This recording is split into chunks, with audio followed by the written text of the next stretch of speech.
Hey, how's it going, guys? Ancient Rune here, back with another Wonderlands build video, and today I will be going over GlutRot. This is a RotShot Deathless build, purely using the Gluttony. Gluttony is a really strong gun. If you did not know, when you're below half health, you gain a big damage boost from the Gluttony, which makes Gluttony super strong.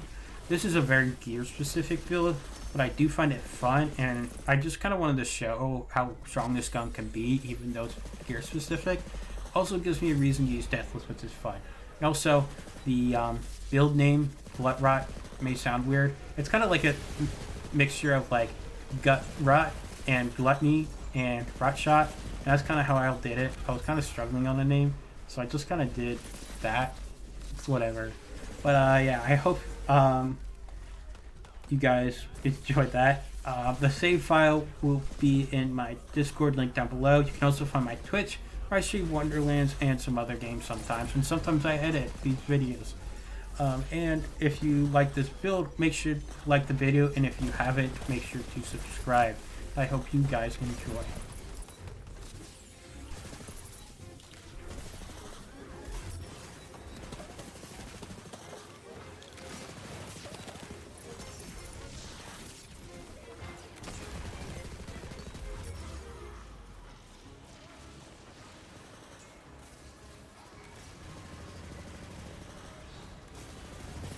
Alright, and for the gear here, of course we use the Gluttony, so that's the purpose of this build.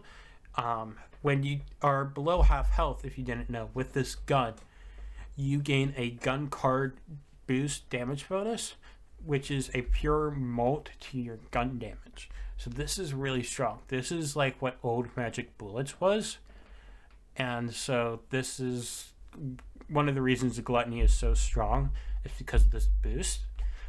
Whenever you reload this, it does take you to half health, but using a Deathless here makes it more consistent. 81% on the card is the max damage you can get for ×1. I'm not sure about ×2. I don't know if ×2 is better. If you were to focus on the Dagger Storm chucking, ×2 is definitely not better, as it looks at the base damage and doesn't account pellets. So that's why I have ×1 here. We go spellcast dark magic damage. We use all spellcast stuff just because we can't use action skill start stuff or any action skill related stuff because we're not using an action skill. We're using ambihextras. So we use dark magic because this gun is dark magic. Then we have a peg leg here.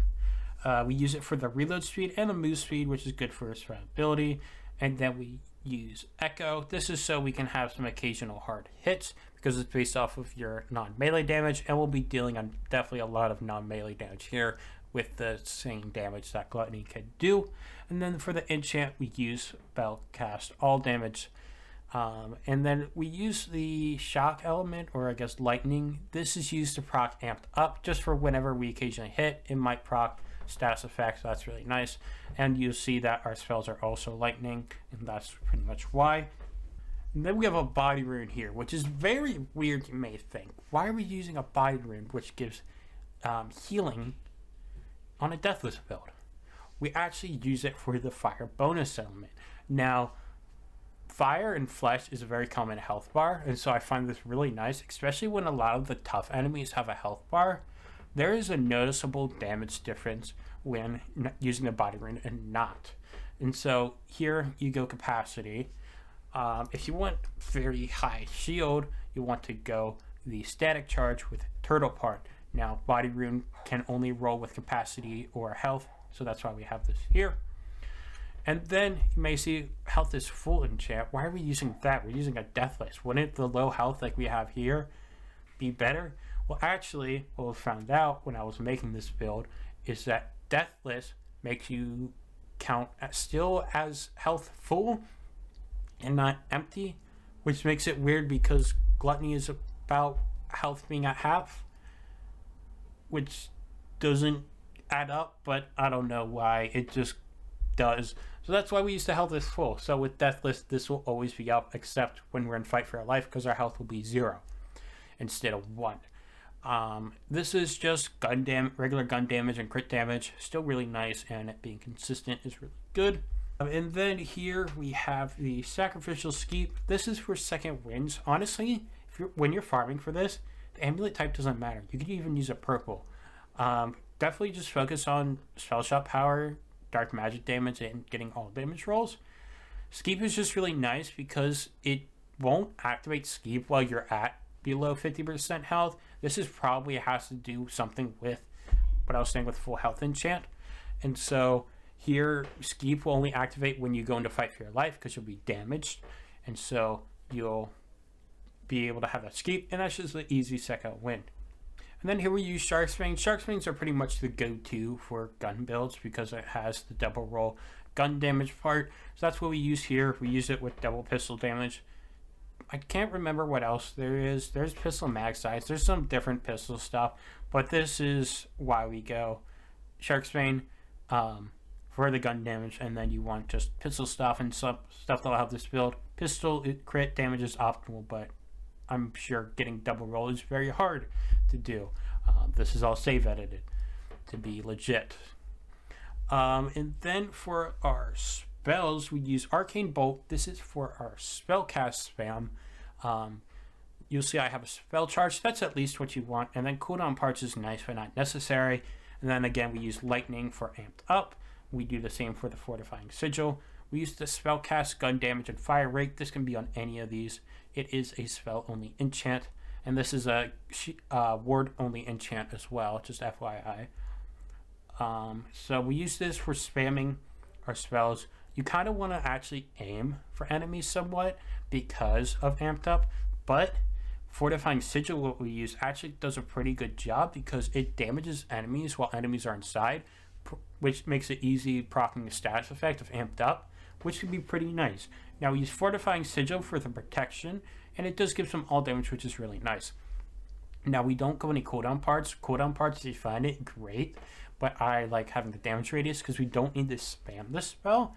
We just need it to be up from time to time because it'll be some nice stuff, nice protection, and a nice damage boost. It'll also help with amped up, but not necessary. This is pretty much why I go Ambidextrous. You could go Skeep for actual skill start stuff, but I don't really feel like having to worry about controlling your action skill and worrying about action skill cooldown and all that. So I go Ambidextrous with a Fortifying Sigil. It does help sometimes. We go Spellcast Elemental damage. And just FYI, Spellcast Elemental damage, Spellcast All damage, Spellcast Dark Magic damage, it doesn't matter on what these are. These can roll on anything.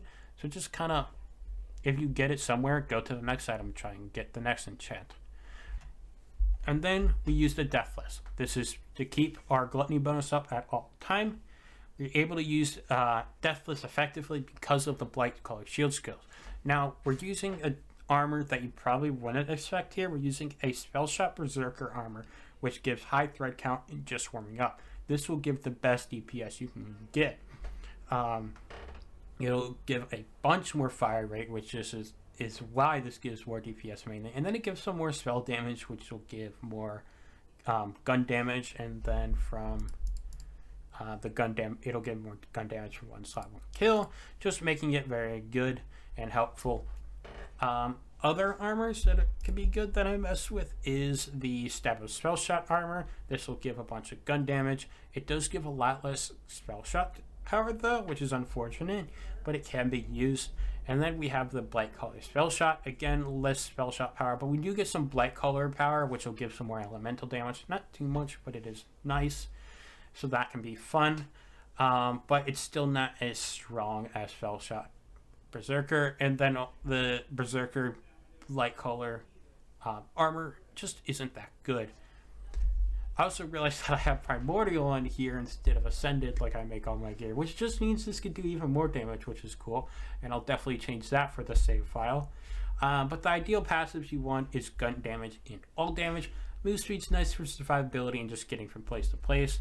And then area damage is nice if you want to boost your chucks, because this could be used as a chucking build with Dagger Storms, but this isn't built around it at all. And I don't know if, I would assume, actually, no, the gun card boost should boost Dagger Storms, just from how stuff works. So this could work as a chucking build. No, I haven't tried it, but it could. You could try mess around with it. I don't really plan on doing it. So yeah, area damage would be nice, but I like move speed.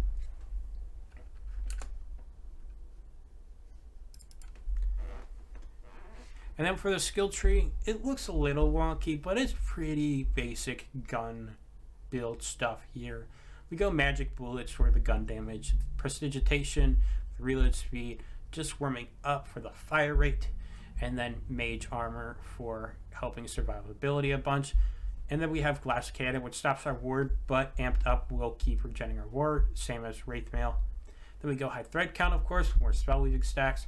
Then we go to imbued weapon. I honestly don't take it too much, but since we have 2 of these bonus elements, it makes it kind of better with ambihextras to use this. But the problem is I usually don't use ambihextras and guns. This is like one of the only times I do.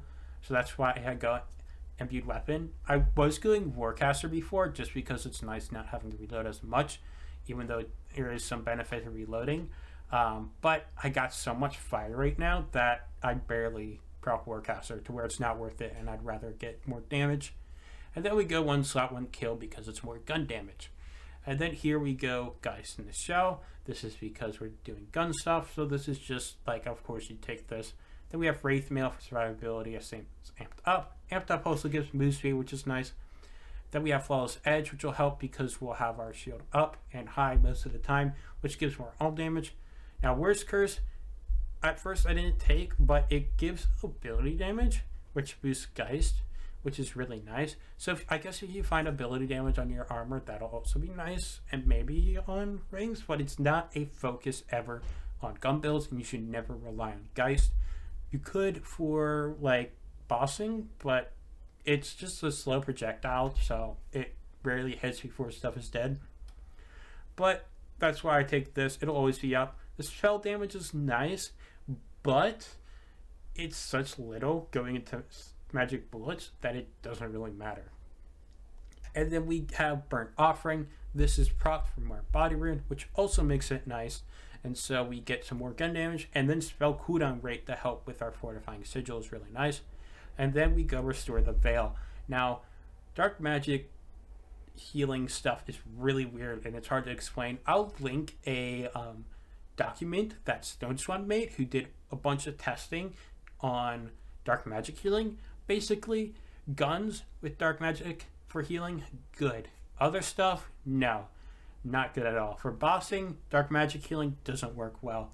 So this is really good for mobbing, but I can't tell if this is doing anything actually, because I haven't tried without it, but I survived, so it must be doing something. I don't believe it's all amped up, so that's why it's doing good. You could go into Spirit Swarm and focus more on dots, but I already have done a bunch of Spirit Swarm stuff and plan to do more, so I don't really wanted to make this a Spirit Swarm build. I tried just having Spirit Swarm on the side, and it didn't feel that good, so I'd rather get more damage here with Imbued Weapon and 1 slot 1 kill. But you could get some dot damage, like from status effect damage here in the passives instead of all damage. Demon Blight rings you could try, but then you lose pistol crit hit damage, which is why I didn't go those to try status effect stuff. Bunch of reasons, and then you probably would not even go Bell Shot, because then this doesn't boost dot stuff much, or actually doesn't boost dot stuff at all. But if you went on the side, it could work. I haven't really fully messed with it, but that's why I don't get Spirit Storm here.